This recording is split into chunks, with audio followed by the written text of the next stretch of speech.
So hello everyone, how are you all. This is your coach Varun. और कुछ दिन पहले मैंने एक स्टोरी शेयर करी थी जिसके अंदर मैंने बोला था कि हम अपने चैनल के ऊपर स्टेरॉइड्स के ऊपर सारी वीडियोस लेके आएंगे जिसके अंदर स्टेरॉइड्स के बारे में डिस्कस किया जाएगा कि कौन सा स्टेरॉइड क्या काम करता है और कितनी डोजेज होनी चाहिए, क्या साइड इफ़ेक्ट्स हैं, वो सारे के बारे में हम बात करेंगे।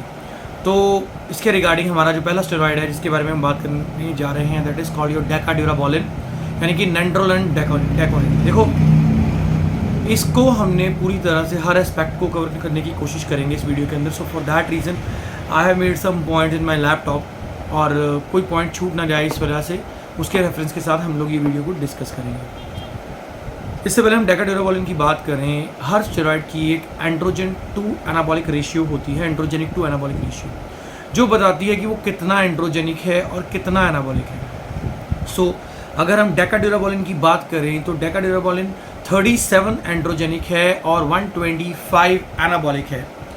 इसका रेशियो 37 to 125 है, प्लस ये इसका जो बेस है दैट इज टेस्टोस्टेरोन, ठीक है।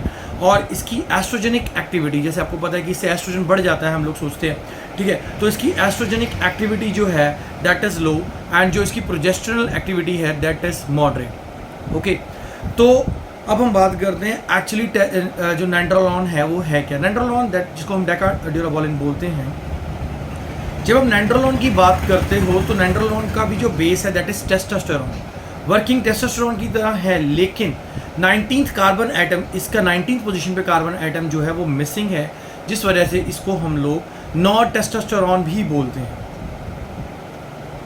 ठीक है। इसकी वर्किंग टेस्टोस्टेरोन की जैसी है, लेकिन उसमें डिफरेंस क्या है वो मैं आगे जाके आपके साथ शेयर करूंगा, ठीक है। बीइंग एक तरह ये भी डेरिवेटिव हो जाता है टेस्टोस्टेरोन का, ठीक है, क्योंकि सिर्फ इसमें फ़र्क ये है कि 19th पोजीशन पे कार्बन एटम इसके अंदर अवेलेबल नहीं है। देखो, सबसे पहले 1960 में नैंड्रोलॉन डेकोनेट आया था, ठीक है, और प्रिस्क्रिप्शन मेडिसिन बन गई थी 1962 तक। पहली कंपनी जिसने इसको लॉन्च किया था दैट वाज ऑर्गेनन। आज भी मेडिकल स्टोर्स पे आपको ऑर्गेनन के नाम पे डेकाड्यूराबोलिन इजीली अवेलेबल हो जाता है, जिसकी वैल्यू 50 mg और 100 mg के आसपास होती है, not like underground labs, right. Deca Durabolin जो था वो ऑर्गेनन को थोड़े कुछ टाइम ऑर्गेनन के नाम पे चलता रहा, नैंड्रोलॉन डेकोनेट, फिर और कंपनीज आई, as a result of which जो डेकाड्यूराबोलिन है उसका नाम शुरू हो गया, डेकाड्यूराबोलिन पड़ गया। इसकी जो डोजेजेस है जो आपको मार्केट में अवेलेबल हो जाएगी that will be from 25, 50, 100 and 200। ये आपको अंडरग्राउंड लैब्स में भी डेकाड्यूराबोलिन के नाम पे मिल जाएगा, या किसी ब्रांड ने कोई अपना नाम रखा हो तो उस पर भी मिल जाएगा। और इसका सॉल्ट नैंड्रोलॉन डेकोनेट होता है, जैसे कि पहले भी बताया, लेकिन अंडरग्राउंड लैब्स में इसकी जो लेवल्स हैं जो बताए जाते हैं, जो वैल्यूज़ बताई जाती हैं, डोजेज बताई जाती है पर mg, वो बहुत ज़्यादा है। जैसे स्टार्टिंग डोज आपको बताई जाएगी 300 mg, then 400, 500, even I have seen 550 mg in underground labs. अब उसके अंदर ये इतना होता है वो तो पॉसिबिलिटी नहीं है, क्योंकि बॉडी की अपनी एक वैल्यू है कि बॉडी की मिनिमम रिक्वायरमेंट और मैक्सिमम रिक्वायरमेंट एक होती है, ठीक है। अब कितना दे दोगे, फॉर एग्जांपल मैंने कई लोगों को देखा है जो टेस्टोस्टेरोन की जो वैल्यूज़ होती हैं उनको इतनी हाई कर लेते हैं अपनी बॉडी के अंदर, पर बाद में क्या करोगे। अगर 250 mg टेस्टोस्टेरोन है, आपकी गेनिंग 500 mg पे भी हो जाएगी। आप 1000, 1200, 1500 mg ऑफ टेस्टोस्टेरोन ले रहे हो बॉडी के अंदर, इतनी हाई वैल्यूज दे, you will have to suffer in the later run, ठीक है। तो इसके बाद हम बात करते हैं कि नैंड्रोलॉन के जो साइड इफ़ेक्ट्स हैं वो कौन कौन से होते हैं, और फिर हम डोजेज पे भी आएंगे।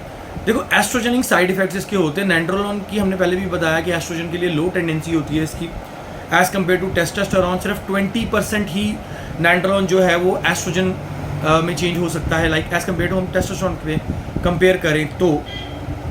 इसका रीज़न ये होता है कि स्टेरॉइड जब अरोमेटाइज होता है एडिपोज टिश्यू में जाके, तो नैंड्रोलॉन इतना फार अवेलेबल ही नहीं होता कि वो वहाँ तक पहुँच पाए, ठीक है।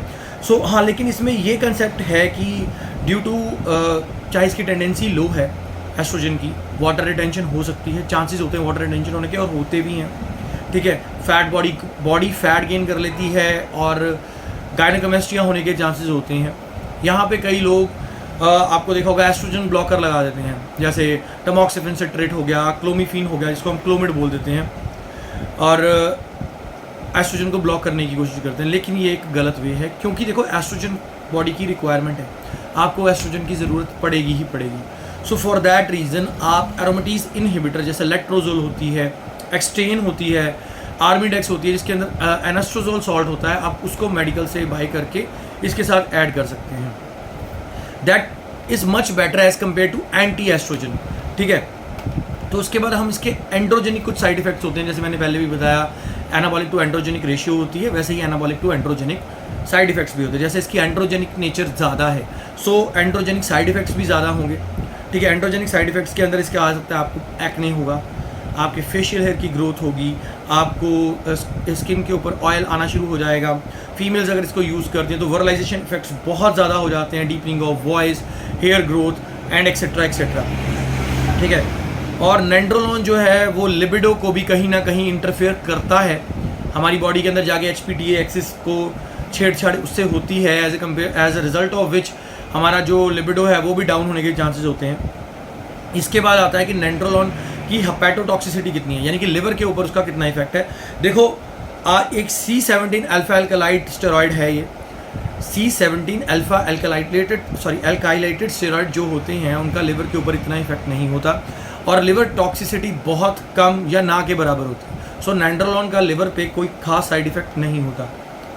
इसके बाद हर स्टेरॉइड की तरह नैंड्रोलोन के और भी साइड इफेक्ट्स हैं, जैसे कि कार्डियोवास्कुलर साइड इफेक्ट्स इसको हम बोलते हैं। कार्डियोवास्कुलर साइड इफेक्ट्स आपको देखने को मिलेंगे अगर आप अपने लिपिड प्रोफाइल चेक करवाओ, कोलेस्ट्रॉल लेवल्स चेक कराओ, तो आपके LDL टू HDL के जो रेशियोज़ हैं they will actually hinder their actual values. आपका जो LDL है, बैड कोलेस्ट्रॉल है, वो हाई हो जाएगा, जो HDL है, गुड कोलेस्ट्रॉल है, वो लो हो जाएगा। मैं रिपीट करता हूँ कि कोलेस्ट्रॉल दो तरह के होते हैं, जिन लोगों को नहीं पता, क्योंकि लोग यही सोचते हैं कि कोलेस्ट्रॉल है तो कोलेस्ट्रॉल हमारी बॉडी के अंदर है। देखो कोलेस्ट्रॉल बॉडी के अंदर ऑलरेडी होता है, उसके लेवल्स हैं HDL और LDL, गुड एंड बैड, ठीक है। उनके लेवल्स रेज हो जाते हैं, जिसके वजह से जिसकी वजह से आपकी आर्टरीज के अंदर प्लेग बनने के चांसेस बढ़ जाते हैं, ठीक है। सिंपल लैंग्वेज में बोले, जब हमारा लिपिड प्रोफाइल ख़राब होता है, जब हमारे कोलेस्ट्रॉल के लेवल बढ़ते हैं, तो हार्ट अटैक के चांसेस होते हैं। क्यों होते हैं?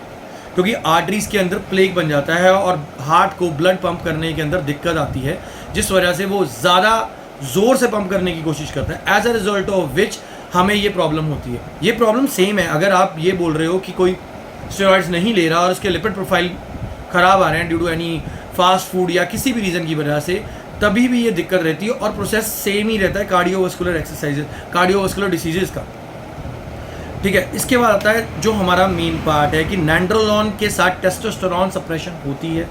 यस, टेस्टोस्टेरोन सप्रेशन होती है जब हम नैंड्रोलोन को यूज़ करते हैं, ठीक है। देखो कोई भी एनाबॉलिक स्टेरॉइड जो आपकी बॉडी के अंदर जाता है वो आपके HPTA एक्सिस के साथ छेड़छाड़ करता है।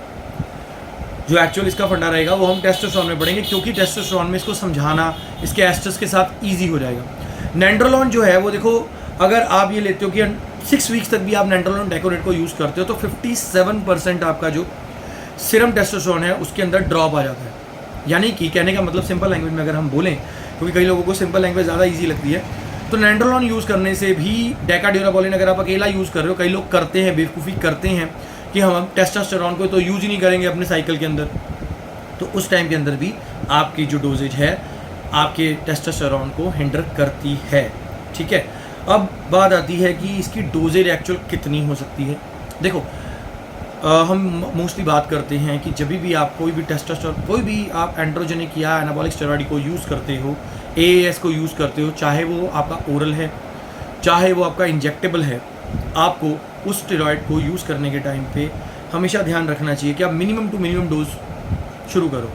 ऐसा नहीं है कि अगर 500 mg या 250 mg या 300 mg है तो आप डायरेक्टली उसको कर लो, आप हाफ ml यूज़ कर सकते हो। माइन्यूट डोजिंग आती है, ठीक है, जो हम लोग करवाते हैं वो माइन्यूट डोजिंग है। मेरे पास इतने एथलीट्स है, they are doing minute dosing. Minute dosing में क्या होता है, आप 50 mg टेस्टोस्टेरोन, 50 mg बोल्डिनॉन या इवन 25 mg बोल्डिनॉन आप यूज़ करते हो अपने साइकिल के अंदर स्टार्टिंग से, ठीक है। फिर धीरे धीरे उसकी डोजेज बढ़ती है। उससे क्या होता है कि एक तो आपकी बॉडी को आप एक्सेस अमाउंट में नहीं दे रहे, दूसरा आपको पता रहता है कि आपकी बॉडी कितने mgs पे रिएक्ट करना शुरू कर देगी, ठीक है।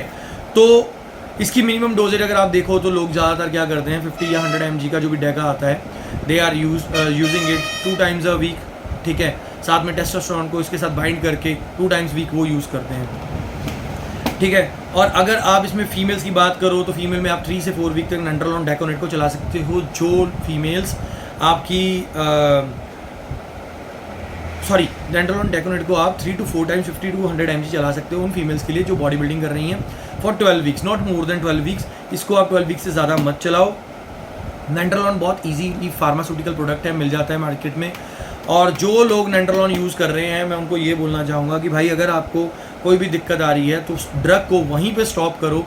अपने ड्रग शुरू करने से पहले आप अपने टेस्ट करवाएं, ठीक है। फिर उसके बाद जब ड्रग आप रोकते हैं तब उसके फिर आप दोबारा अपने टेस्ट करवाएं ताकि आपको पता लगे आपकी बॉडी के अंदर एलिवेटेड लेवल्स कितने हैं।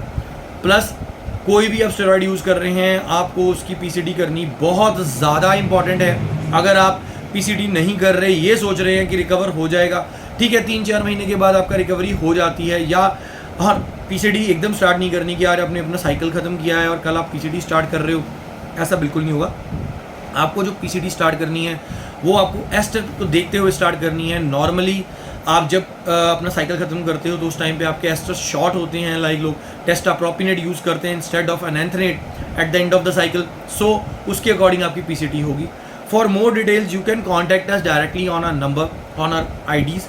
आप यूट्यूब पे भी मैसेज कर सकते हो, इंस्टा, फेसबुक, सब जगह हम लोग अवेलेबल हैं, ट्विटर पे भी हैं। आप हमें फॉलो कीजिए और हमारी वीडियोस को लाइक कीजिए, सब्सक्राइब कीजिए, शेयर कीजिए ताकि बाकी लोगों को भी पता लगे कि एक्चुअल में आप कोई भी सॉल्ट यूज़ करते हो तो उसकी क्या वैल्यूज़ होती हैं और हमें उसको कैसे यूज़ करना है। So this was all about today's video. कैसी वीडियो लगी अपने कमेंट्स में ज़रूर बताएं।